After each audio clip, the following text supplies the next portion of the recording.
বাংলাদেশের সাংসদ আনোয়ারুল আজিমের দেহাংশের খোঁজে সকাল থেকে ভাঙড়ের কৃষ্ণমাটির খালে ডুবুরি নামিয়ে তল্লাশি শুরু করেছে সিআইডি।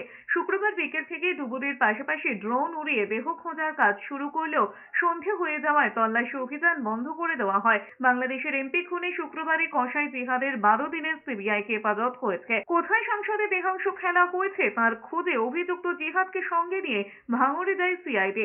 জিহাদের দেখানো জায়গাতেই খোঁজ শুরু করেন তদন্তকারী অফিসার।